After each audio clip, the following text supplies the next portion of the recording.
Hello friends, તમારું સ્વાગત છે અમારી ચેનલ સિમ્પલ ગુજરાતી રસોઈમાં। તો આજે આપણે બનાવવાની છે એકદમ ક્રિસ્પી અને ટેસ્ટી પૌવાની કટલેસ, જેવી લગ્ન પ્રસંગોમાં બને છે ને તેવી જ કટલેસ ઘરે બનાવવાની છે। તો તમે જોઈ શકો છો કેટલી ક્રિસ્પી આપણી કટલેસ છે તે બનીને તૈયાર થઈ છે। તો ચાલો કટલેસ બનાવવાનું શરૂ કરીએ।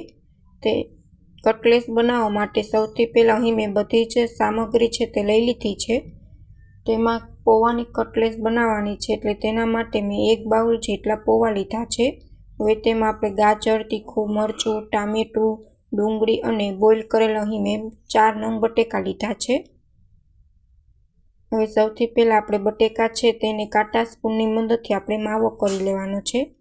તમે મેસરથી કે હાથથી ને તમે માવો કરી શકો છો। આવી રીતના માવો કરી પછી તમારે કટલેસમાં ઉપયોગ કરવાના છે, જેથી કોઈ પણ જાતનું બટેકાનું ગઠ્ઠું ન રહે। હવે અહીં મેં એક બર્તન લઈ લીધું છે। હવે તેમાં બધી સામગ્રી આપણે લઈ લઈશું, જેમાં કાંદા લીધા છે, ગાજર સુધારીને લીધા છે, 2 તીખા મરચાં લીધા છે, ટામેટાં લીધા છે અને બટેકાનો માવો લઈ લીધો છે। અને પૌવા છે તેને તમારે પલાળીને તૈયાર રાખવાના છે। 2 થી 5 મિનિટ સુધી પાણીમાં ધોઈને તમારે તેને પલાળી દેવાના છે, કાચા પૌવાનો ઉપયોગ નથી કરવાનો। તો અહીં મેં પૌવા છે તેને પલાળીને તૈયાર કરી લીધા છે। 2 વાર પાણીમાં ધોઈને પૌવા છે તે મેં લઈ લીધા છે।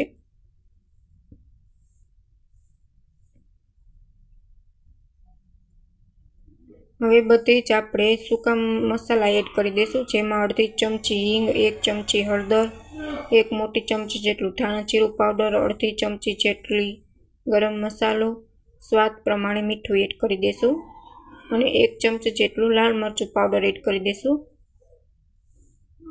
અને લીલા ધાણા એડ કરી દઈશું।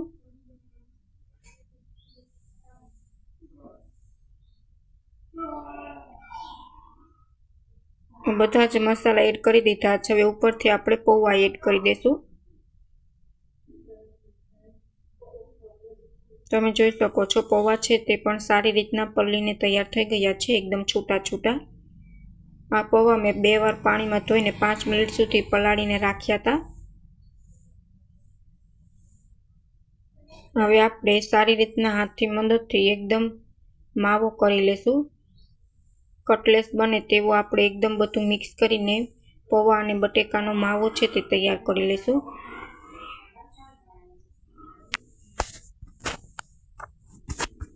હાથની મદદથી બધું સારી રીતના મિક્સ કરી દેશું।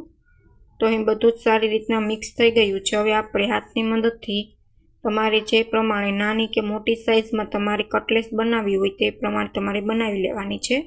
કટલેસ છે તે સહેજ મોટી સાઇઝમાં જ રાખવી, જેથી સરસ બનીને તૈયાર થાય। જો પાતળી હશે ને તો તેલ ચડી જશે। તો અહીં મેં બધી જ કટલેસ છે તે આવી રીતના બનાવીને તૈયાર કરી લીધી છે। જો તમારી પાસે મશીન હોય તો તેનાથી પણ તમે બનાવી શકો છો। હવે આપણે ક્રિસ્પી કટલેસ બનાવવા માટે અહીં મેં ટોસ્ટ પટ્ટી હોય છે તેનો મેં આવી રીતના ભૂકો છે તે તૈયાર કરી લીધો છે અને 2 ચમચી જેટલો મેં અહીં મેંદો લઈ લીધો છે, 2 મોટી ચમચી જેટલો। હવે તેમાં પાણી એડ કરીને આપણે મેંદાની છે તે પેસ્ટ બનાવી લેશું, એકદમ ક્યુરી બનાવી લેશું। મેંદાની જગ્યાએ તમે કોર્નફ્લોરનો પણ ઉપયોગ કરી શકો છો। મેંદાનું અને તમે ટોસ્ટ પટ્ટીનો ઉપયોગ કરો છો ને તો તમારા કટલેસ છે ને તે સરસ ક્રિસ્પી બનીને તૈયાર થાય છે। તેલ પણ ગરમ થઈ ગયું છે। હવે આપણે મેંદામાં જે આપણે બેટર બનાવેલ છે તેમાં આવી રીતના પૌવાની કટલેસને ડીપ કરીને ટોસ ઉપર આવી રીતના તેને આપણે લગાવીને આપણે તળવા મૂકી દઈશું, ફ્રાય કરી લઈશું કટલેસને। ગેસની ફ્લેમ આપણે હાઈ જ રાખવાની છે। હવે બ્રાઉન થાય ને ત્યાં સુધી કટલેસને આપણે સારી રીતના તેલમાં છે તે ફ્રાય કરી લઈશું। એક સાઈડ બ્રાઉન થઈ ગઈ છે। હવે આપણે સ્પૂનની મદદથી બીજી સાઈડ છે તેને પલટી દઈશું। 1 થી 2 વાર આવી રીતના બંને સાઈડ પલટીને આપણે એકદમ ક્રિસ્પી આપણે કટલેસ છે તેને તેલમાં સારી રીતના ફ્રાય કરી લઈશું। બ્રાઉન થાય ને ત્યાં સુધી તમારે કટલેસને છે તે ફ્રાય કરવાની છે।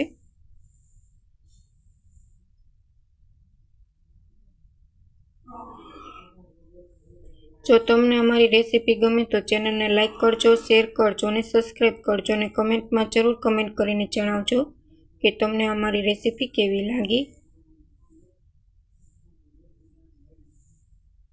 તો અહીં સારી રીતના આપણી ક્રિસ્પી એવી કટલેસ છે તે તળાઈને તૈયાર થઈ ગઈ છે। હવે આપણે તેને ઝારાની મદદથી લઈ લઈશું।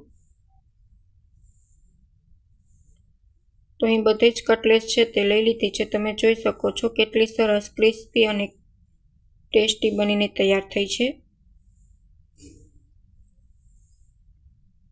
હવે આપણે તેને સોસ સાથે સર્વ કરી દઈશું। જો તમને અમારી રેસીપી ગમે તો ચેનલને સબસ્ક્રાઈબ કરજો। Thank you for my watching video.